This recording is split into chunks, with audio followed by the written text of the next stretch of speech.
This is the news on top of the hour. Live from our studio in Georgetown. Kaieteur Radio, 99.1 FM. Good afternoon. My name is Amrita Koshal. It is now time for your main newscast. We will return with a rebroadcast of the Gun Law Show after the news. In the headlines, Ashni Singh signs order to start spending oil money one day after presidential assent. One day after President Ali signed into law the Natural Resource Fund Act, senior minister within the Office of the President with responsibility for finance, Dr. Ashni Singh, signed the official order, bringing the act into operation. The contentious Natural Resource Fund Bill of 2021 was approved during a raucous session of the National Assembly on December 29th last. The president, a few hours later, assented to the bill on December 30th while calling in the press, private sector, and other stakeholders to witness the assent of a second bill, the Local Content Bill, into law on December 31st. On that day, too, Dr. Singh, according to the official Gazette's publication of Friday, December 31st, 2021, signed the commencement order number 34 of 2021, bringing the new law into operation. Exploitative Exxon contract tortuously unfair, says international lawyer. It's already making vast majority of Guyanese poorer, not richer, but the politicians always do well in countries that produce oil. The exploitative production sharing agreement that was signed between Guyana and three small offshore companies, Esso, Hess Guyana Corporation, and CNOOC, is in fact already making the vast majority of Guyanese poorer and not richer. This was the conclusion expressed recently by international attorney-at-law Melinda Janke, who noted that this was not simply her opinion, but the market. She went on to say that a few will get rich and cited as example, politicians always do well in oil-producing countries. Moving on, newlywed couple found dead with bullet wounds in home. Residents of Sierra Joanna, a village located on the east bank of Demerara, were left in a state of shock yesterday after the bodies of a newlywed couple were found dead in their home bearing bullet wounds. The couple has been identified as Nicholas and Sacha Lowachi, ages 25 and 26 respectively. A gun was found in the same room with their remains. Detectives suspect that it might be the weapon used to kill both of them. It is believed that this might be a case of murder-suicide as well. However, to be certain, investigators will have to swab both the victims' hands for gunpowder residue to determine if it was one of them that had fired the gun. According to neighbors, the couple was last seen alive on Sunday, at which time everything seemed okay. They said they heard no arguments between the two, and neither did they hear any gunshots or loud explosions coming from their home. In other news, we now tell you that the Ministry of Housing and Water will soon be commencing works on the Eccles dump site road at an estimated cost of $7 million. During the opening of the project at the MPTAP office on Thursday, 5 construction companies applied to execute the works. Last week, the CH&PA, which is the procuring entity for this project, opened some $25 billion in projects for infrastructural development works for communities in Regions 2, 3, 4, 9, and 10. The CH&PA falls under the purview of the Ministry of Housing and Water, which is headed by Minister Colin Crowe. Bids were also opened for the supply of steel sheet piles for the construction of the dump site road. Time check for you, 12 hours 6. We will return with more news for you shortly after the break.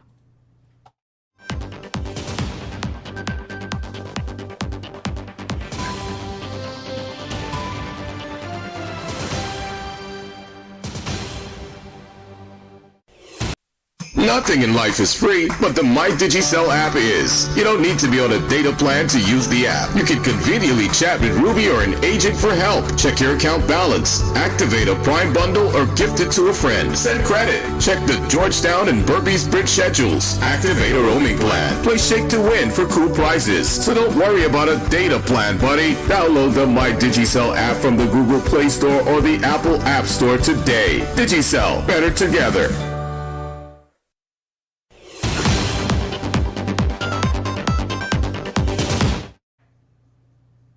We now return with your main newscast. Forceful passage of Natural Resource Fund bill breaches transparency standards, according to Oil and Gas Governance Network.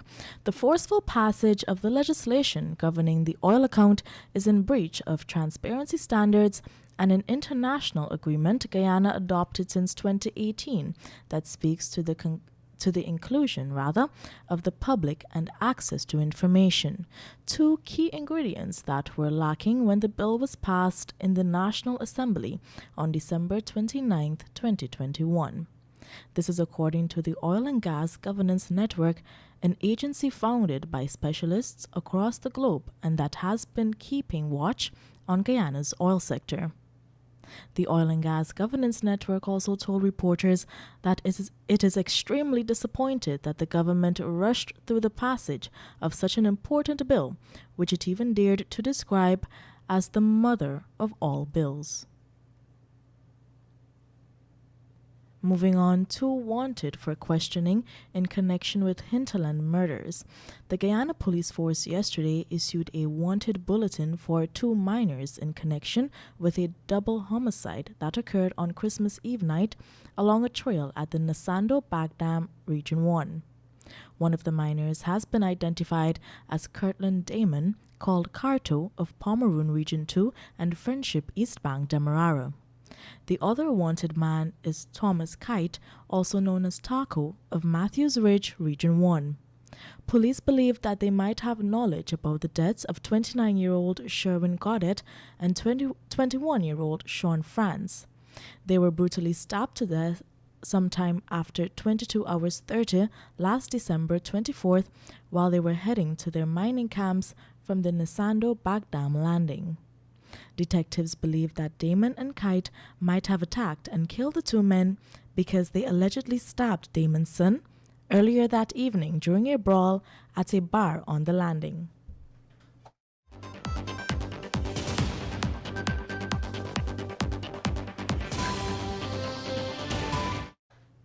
In other news, we now tell you that the Georgetown Council is still to comply with several orders to prevent vending in front of Regent Street stores.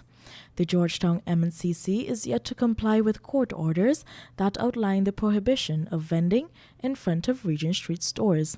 Town Clerk Candice Nelson said that over the years, the council has received several court orders to stop persons from vending in front of stores on Regent Street, but the body has not really acted on any of them.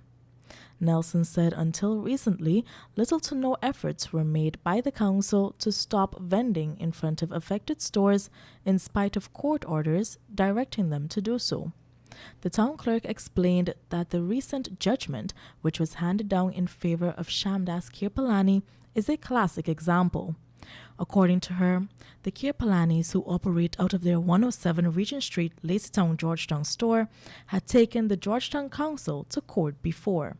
She explained that this case was the second case that the store owners brought against the council.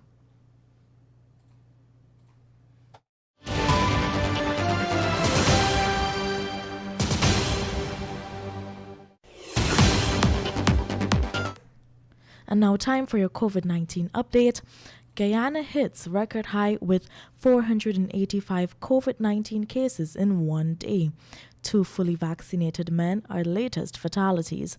Health Minister Dr. Frank Anthony revealed yesterday that Guyana has recorded 485 new COVID-19 cases, the highest number to be recorded in a day. In addition, the ministry recorded 2 more deaths as a result of the virus. The number of deaths takes the toll from the pandemic to 1,058 fatalities. Even as Guyana hits a record in daily COVID-19 infections, the U.S. has recorded more than 1 million new COVID-19 cases on Monday alone. The figure comes even as officials in the U.S. warn that the peak of a fast-spreading Omicron surge is still to come. Dr. Anthony also revealed that a number of staff from the GPHC have tested positive for the virus and are being closely monitored, and that those affected are either asymptomatic or mildly symptomatic and are expected to return to work shortly.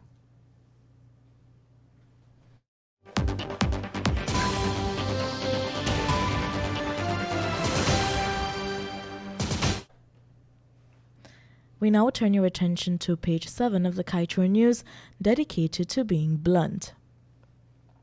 President Irfan Ali has said that Guyana is slated to earn billions from oil and gas. He has assured too that some of that money will go towards improving the lives of all Guyanese.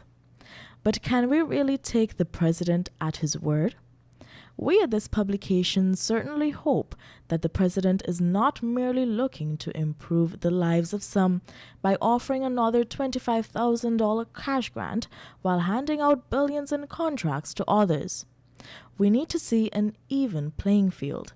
We need to see legitimate improvements in the lives of all Guyanese. Only then, Mr. President, will we believe that your promise is not an empty one. My name is Amrita Koshal, and this was your main newscast right here on Kaieteur Radio.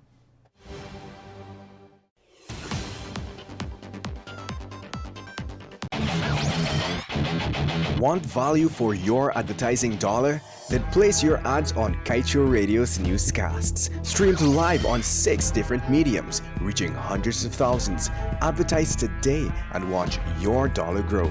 Call us on 225-8465 or 226-8210 today. Fellow Guyanese, after the newscast at 12 noon every day, I am dedicating some clips with extremely important information pertaining to Guyana's future. Please, I beg you, take some time and listen to them. It is for your interest and future generations.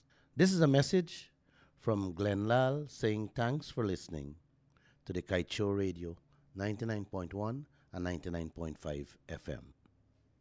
We are the Kaieteur News.